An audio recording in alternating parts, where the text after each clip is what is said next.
Hi friends, अब हमने heme synthesis disorders पढ़ने हैं। तो यानी कि पोरफायरियाज मेनली।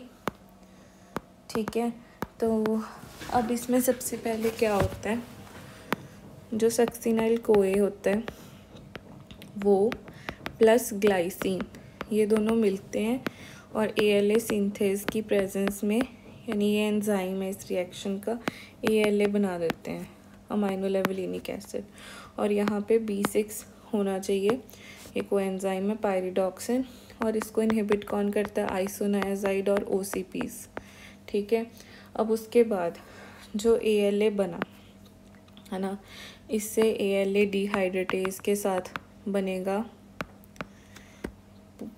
पॉर्फोबिलिनोजन। ठीक है, उसके बाद पॉर्फोबिलिनोजन डीएमिनेज, उससे बनेगा hydroxy methyl villain, hydroxy methyl villain.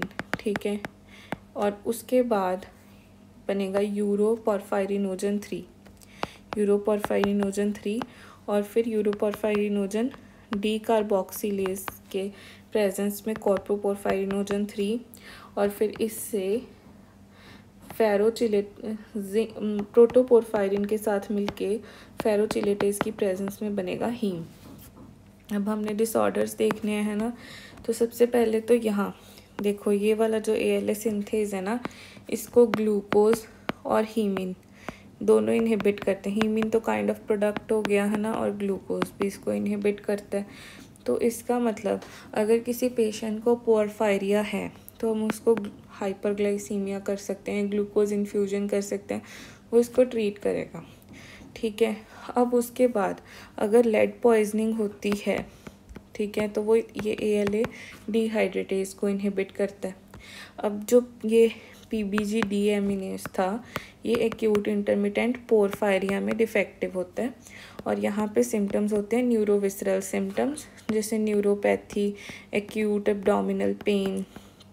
ठीक है, अब ये जो डीकार्बोक्सिलेज था, यूरोपोरफायरिनोजन डीकार्बोक्सिलेज, ये इनहिबिटेड होता है पोरफायरिया क्यूटेनिया टार्डा में। ये मोस्ट कॉमन टाइप ऑफ पोरफायरिया है, associated with hepatitis C, photosensitivity, और इसमें ब्लिस्टर्स भी होते हैं। ठीक है, उसके अलावा ये फेरोचिलेटेज को भी लेड इनहिबिट करती है, और ये प्रोटोपोरफायरिन जो होता है ये जिंक के साथ एसोसिएटेड होता है। ठीक है, अब ये जो जिंक प्रोटोपोरफायरिन अगर एक्यूमुलेट हो रहा है तो ये मार्कर होता है ऑफ लेड पॉइजनिंग।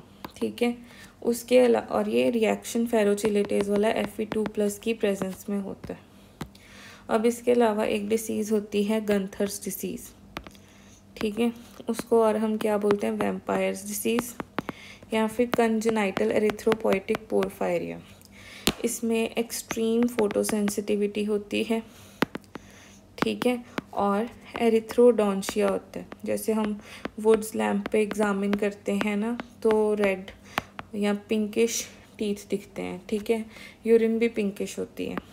और इसके अलावा हम एक ये देखते होते हैं कि जैसे ये वेवलेंथ है इधर को नैनोमीटर्स में। ठीक है, और ये 3×105 पर मीटर पर सेंटीमीटर। ठीक है, ये इन्होंने दिखाया होता है ऐसे, तो ये 413 पे बड़ा होता है, मतलब इसको हम बस बोलते हैं सॉरेट बैंड, कुछ और ख़ास नहीं।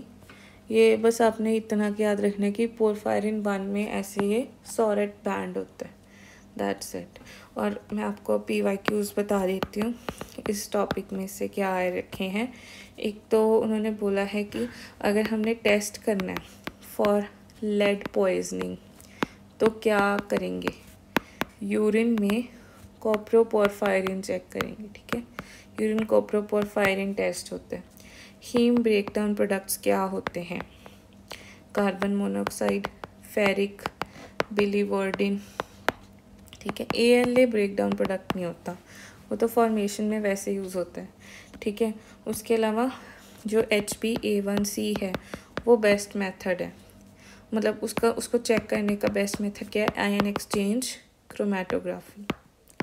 ठीक है, और ये जो सक्सिनाइल कोई हमने पढ़ा था, ये वाला, ये TCA साइकिल का भी पार्ट होता है, ये भी एक PYQ है। उसके अलावा ALA डिहाइड्रेटेज जो होता है, लेडिस को इनहिबिट करती है, ये भी PYQ है। और एक चीज़ होती है trimethyl amine urea, trimethyl amine urea, इसमें फिशी ऑर्डर होती है और इसमें कोलिन अवॉइड करनी होती है, ये एक एक्स्ट्रा PYQ है। उसके अलावा उन्होंने बताया है कि ये जो बॉन्ड है, ये कौन सी बॉन्ड है, ये होती है हाइड्रोजन बॉन्ड, ठीक है। वैसे तो अमोनिया होता है ना, तो हमने ऐसे 2M2, ये K2 बस। और उसके अलावा उन्होंने बोला है लेड पॉइजनिंग, ALA डिहाइड्रेटेज डिफेक्टिव होता है, इसमें एक्यूट एब्डोमिनल पेन होती है, on end of, tingling sensation होती है लिम्स की, और वीकनेस होती है लिम्स की, ठीक है। और ये पेंट खाता था बच्चा, जैसे कुछ ऐसी हिस्ट्री होती है कि आपको लेड का आइडिया हो जाए।